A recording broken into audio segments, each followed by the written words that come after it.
All right, so this is my 2025 current pop market update video. I had this be a separate video because as of right now, pop works a little differently than hip hop. It's not so you're not only allowed to be more broad, it's actually probably a good idea to not specialize so much. Within pop, your customers can be like a little more, have broader tastes, you could say. So it's all working off your customer. I'm going to go over the individual categories in this video, but I think if you just stick to one category, in pop, you're actually limiting yourself. In hip hop, it's a good idea because the categories are so big, especially like so many producers, so many competitors, it forces you to specialize. I think because there's a skill set barrier to entry for pop, the people that are in the game doing it at a high level, there's less of them. And for that reason, and also the reason I mentioned about your customers having more broad taste across the board, it doesn't require specialization yet. It might change in the future, but as of today, this is kind of how it works. So what I'm going to do is I'm going to go over each individual market or category, you could say. And then at the end, I'm going to talk about this concept I have of like umbrellas, that if your customer likes this type, they'll also probably like these other types, so that you can throw those in to kind of like broaden and increase your income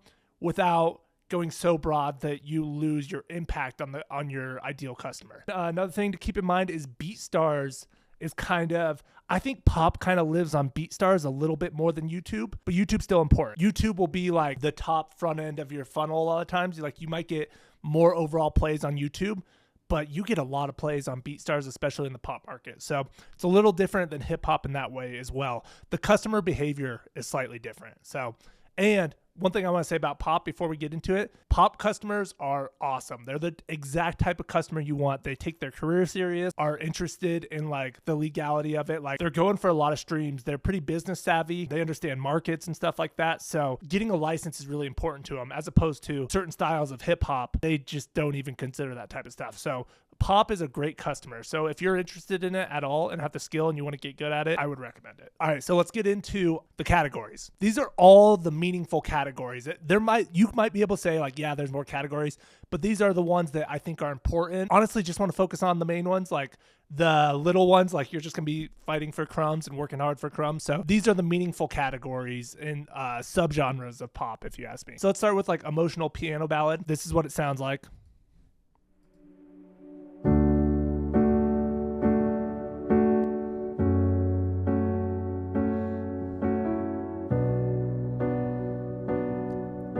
And look at the plays right there, 322,000. This one has been living on the top charts.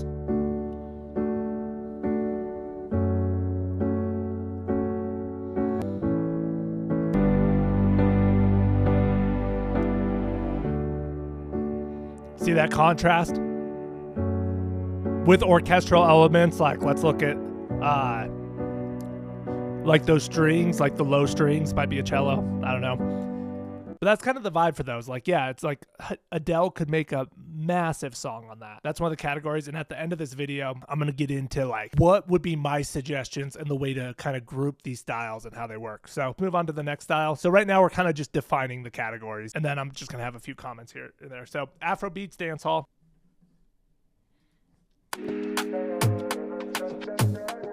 I mean, you guys kind of know the vibes, like kind of island vibes. I've come from hip hop, so like Drake One Dance is like what I think of for this, but it's a lot bigger than that.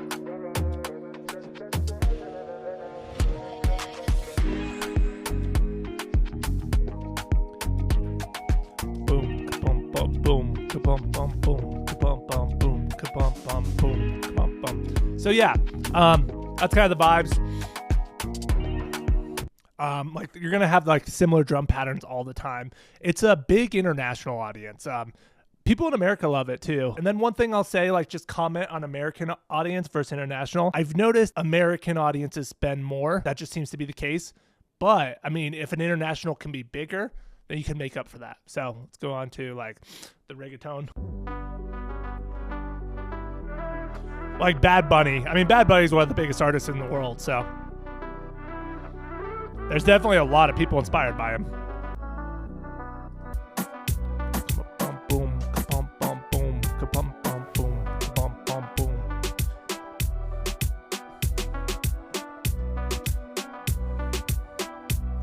I mean, yeah, you can have some international hits with that. Kind of like cousins, these two, related for sure. So let's get into synthwave. As far as I'm No, like basically The Weeknd, and we could throw Dua Lipa in there as well, but it's like, when I think synthwave, I think The Weeknd. He kind of owns that category, but artists love it. Like they can do very well.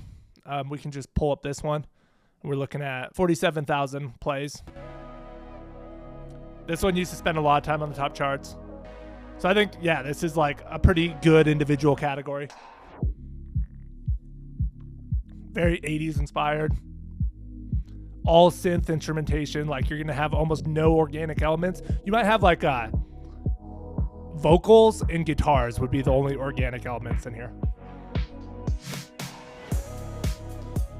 Drum machines, like programmed drums.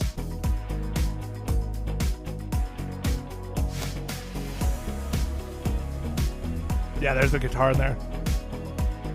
16th note rhythms on the guitar. Maybe muted. Dun, dun, dun, dun, dun, dun, dun. But yeah, another category right there.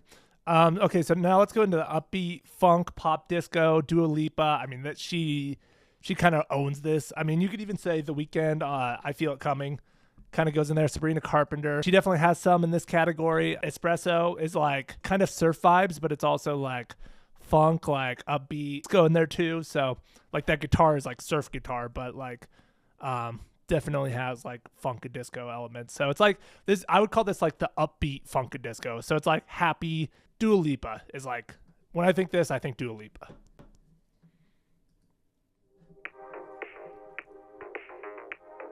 That funk bass line. Dun, dun, dun, dun, dun, dun, dun.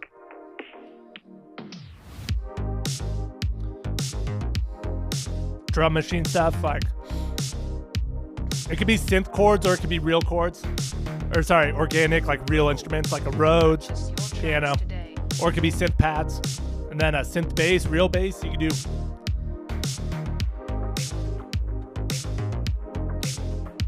more guitar, funk guitar, 16th note rhythms on the funk guitar.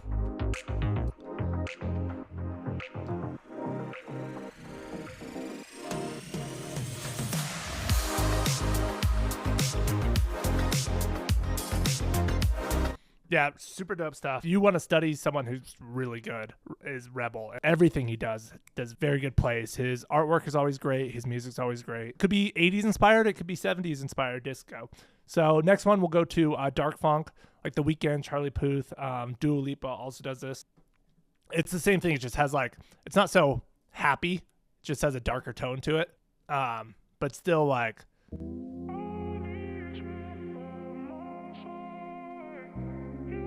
yeah, it's like same elements as the upbeat funk, but just like a darker tone to it. And like, yeah.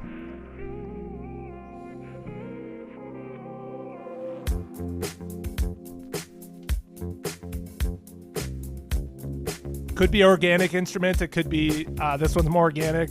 It could be, but the synth is there. It could be synth, like it could be a real bass, synth bass. It's just all about what you want for that individual song. Guitar. So you're gonna see similar elements. Disco inspired, disco tempos, 108. And yeah, they can do well. So that's another category. I kind of separated them, but like, as we'll get to the end, like pretty good umbrella right there, if you ask me. Okay, so hip hop inspired guitar pop type beats. This is for the people that started in hip hop and then went like super mainstream. So Juice WRLD, Kid Laroi, very pop chords. Like it's not like you're gonna get some jazz chords or some soul chords in here. Like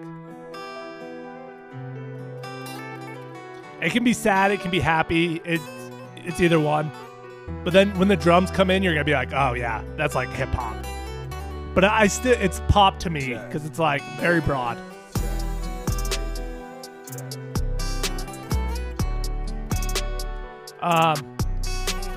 Post Malone would also work in here. But yeah, I think you probably get the vibes. A person who does this, like, who really dominates this lane is Young Taylor. Even though, like, Juice WRLD is, like, he's passed away a while ago. So it's, like, his style has really stuck around. And same thing with XX Tentacion, which we'll get to later. Yeah, it's still a really strong market. Like, it's so, you can take it in so many directions. This one I, like, am a fan of personally.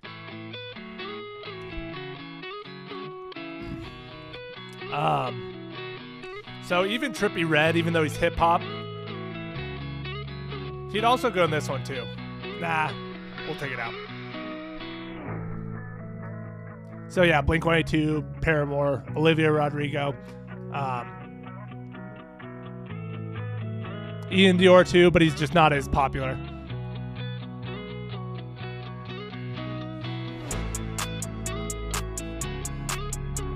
So this is hip hop, but we might go into, there we go.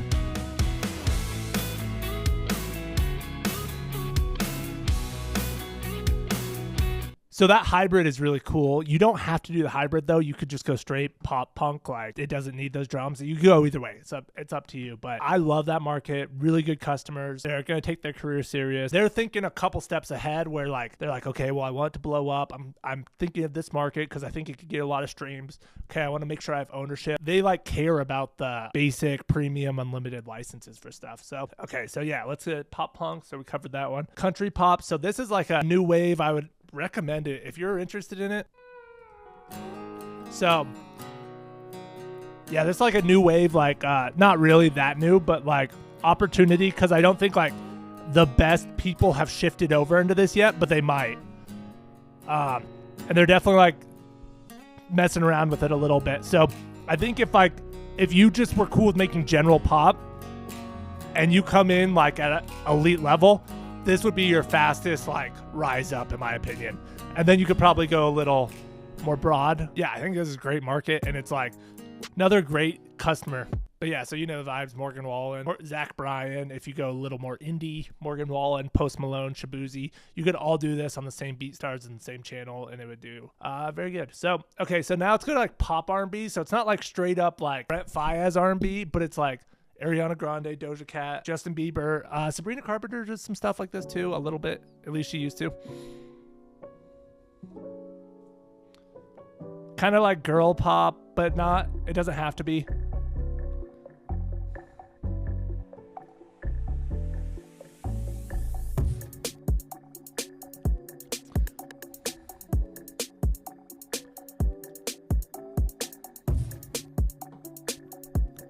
But yeah, so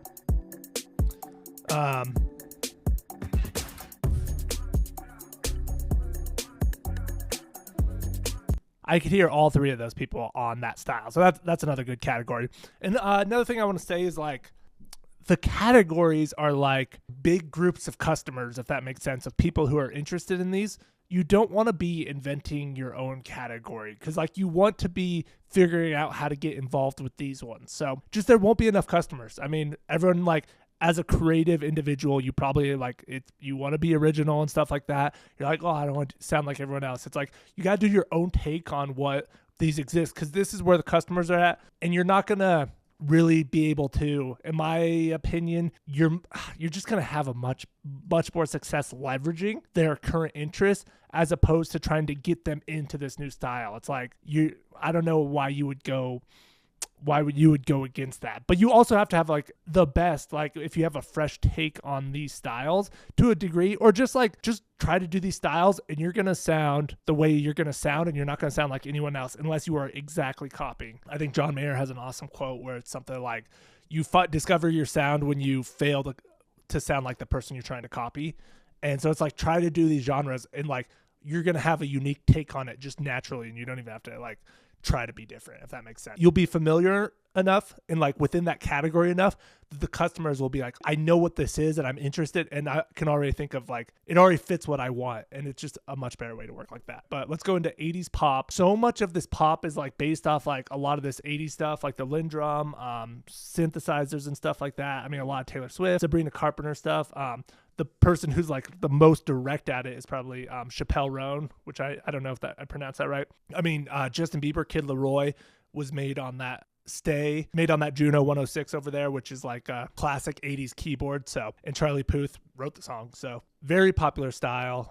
I mean, this is an example of like the 80s drums. I'm not sure if this is the one I meant, but like this showcases the style for sure. Let me try another one.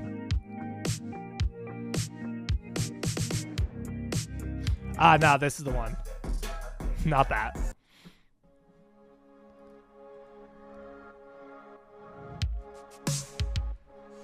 Yeah.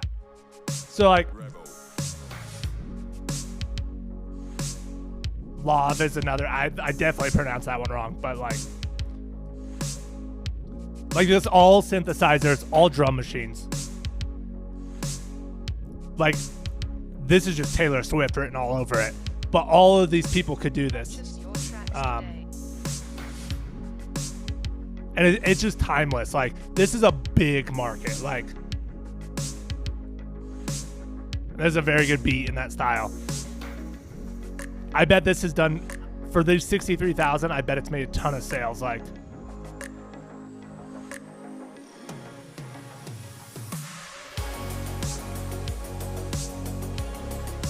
to me, that's like current pop music at the biggest level for the most part. Yeah, there's other ones like, for example, like a lot of acoustic guitar pop.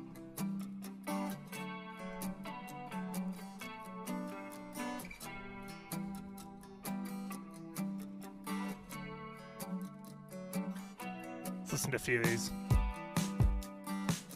Like, it's got those pop drums, but like instead of the synths, instead of the 80s pop that has all those synths, what this has is like acoustic elements, like guitar, piano, like yeah, so it's acoustic pop. Good example here because that last one was guitar, now this one's piano. But yeah, let's hear the drums on that piano one.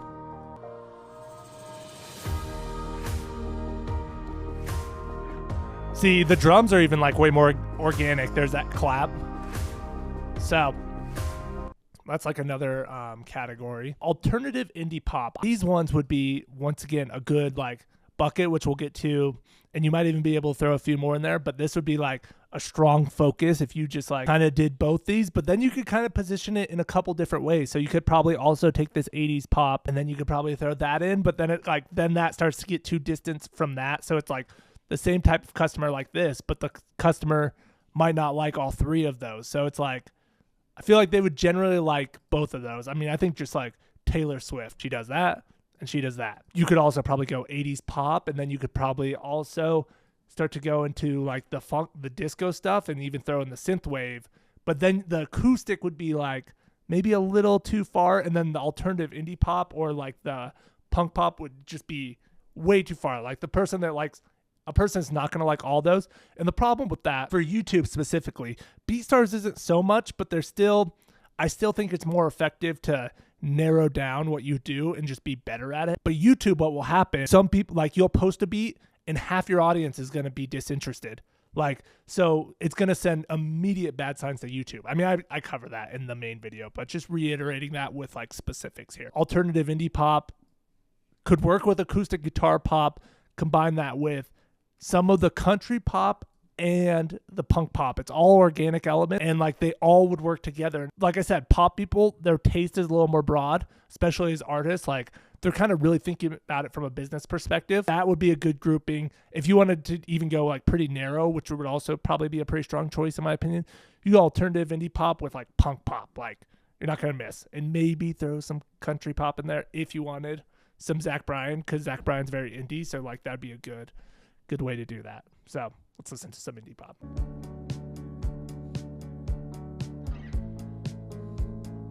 I mean, that's just straight up like Dominique Fike, Post Malone, and Sway Lee, Sunflower. That's kind of the vibe. MKG, I'm not super familiar, but like I kind of get the vibe that's like this type. He seems to be like an favorite artist. Those like surf guitars definitely give me like Dominique Fike vibes, Mac DeMarco. So people like that stuff. It's a good market. much more organic than like the 80s pop. But then you got like the amps and like stuff like that. So, but it's different. So yeah, you could also do like, I saw a Nirvana Kurt Cobain one that would probably also fall under that category. But it's like, depending how edgy you are. So let's go to happy pop. So people might sleep on the happy pop right here. They'd be like, oh, that's like cheesy, outdated, whatever. But what I've noticed with this and people who do this, so you can like see like the vibe, like happy piano, like almost like cheesy happy, depending on how you feel about the style. The cool thing about this is it has a phenomenal overseas market. Asian countries, Japan, China, Vietnam, they're really into this style. So even like, I feel like India, like it's just different cultures. You'd be surprised at how well these do overseas. So dark pop. This one I think is a very strong market. I mean, look at this, 1.4 million plays. I mean, this is like an all-time BeatStars beat, but like,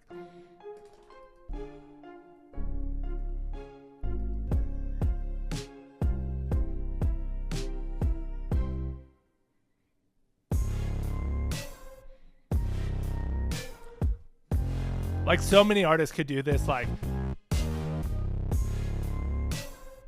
I think of like The Hills by The Weeknd. It's also influenced by Tate McRae is a very strong artist. Billie Eilish, she runs the style. It's like orchestral, kind of. But then also like, it's gonna probably like drop out to a simple piano here. My guess. Oh, it's just bass line and drum. So it did the same thing, it just did it in a different way. Like I was thinking it's gonna, like how that contrast is so strong. And that's just like from a music side is like, and then just like those strings come in.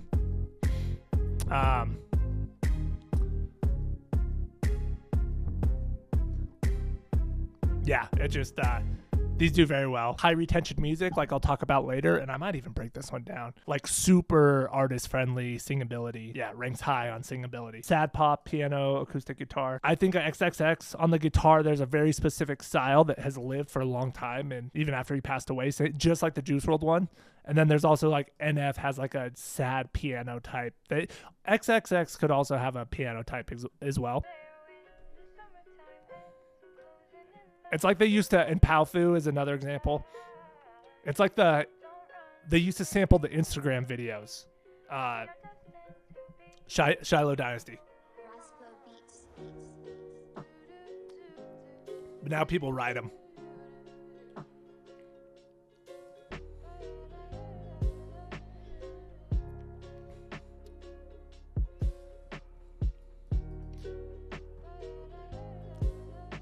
I think these do pretty good. Like, not strong enough on its own, but like once we get to the groupings and the umbrellas, I think makes a ton of sense. I mean, you can buy a couple of these. But yeah, these sad NF piano beats are, and like they go together.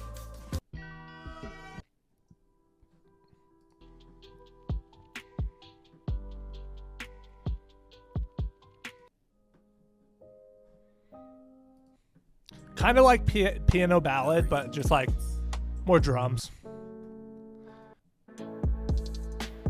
So it's like something you could work in with what else you do. So now I want to do like kind of the umbrellas, we can call them, grouping of like these individual subgenres. Income potential. When I say income potential, that is like you are peak gold medalist, #1 in category, like completely dominant. And then like mid-level, it's like, yeah, you're pretty good. You're not that elite, but it's like you're doing good. You're making a living. Competitiveness, like for a high quality market, you want the competitiveness to be low. And then also longevity, like is it going to be around or is this a trend? A lot of the longevity on this pop stuff though, And I might change these adjustments as I reread them and kind of think about them. Change these ratings. A lot of this pop stuff is gonna like be around for a minute. You can kind of trace a lot of this back. Like some of the stuff is going nowhere. Like it's been around for like 50 years. So acoustic influenced, I thought was like a good umbrella. So it's like you can have the alternative indie pop, you can have acoustic guitar pop, punk pop, country ballad, and piano ballad. Mostly guitar, but that could be like Post Malone, could be Taylor Swift. Not bringing in much synths and maybe none. Find Sabrina Carpenter songs like this. You can find Adele songs. Pretty broad, and it's just like longevity. I don't know why I put 9 out of 10. Like that stuff is going nowhere. That will be around as long as music's around. And income potential, it's if you're the best at the biggest category, you're probably doing more than 30 a month, I would say. It might be like $10,000 less than that, depending on the market and the overall economy, because that actually also influences it. So there's like all these influences. Maybe it's lower, maybe it's like on the low end on economy wise, but even in a bad economy, you might be at 30. In a good one, you're like 50, 60. That's also like a side note. It's not something to think about too much. It'll always be a good business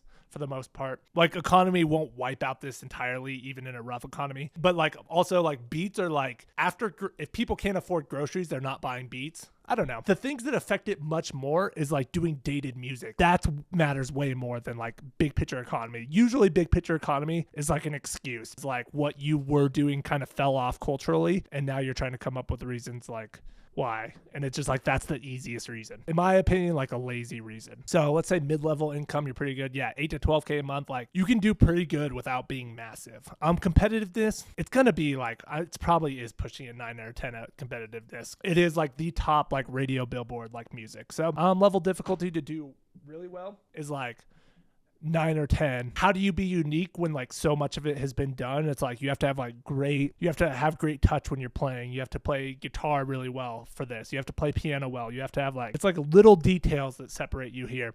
It's arrangement stuff. So if you're not prepared to go hard and be elite skill level wise, pick a different one, because there's other ones that'll be easier.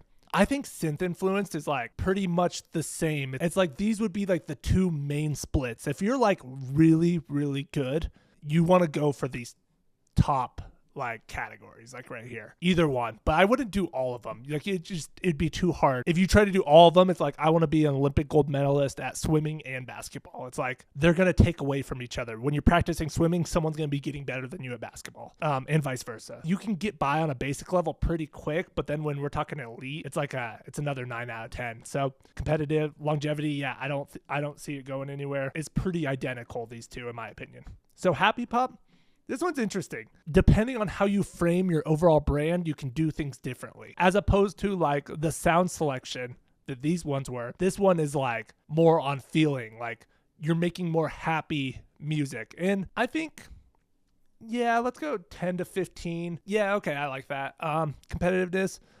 As that group, actually, I'm going to put the competitiveness up, and then the longevity.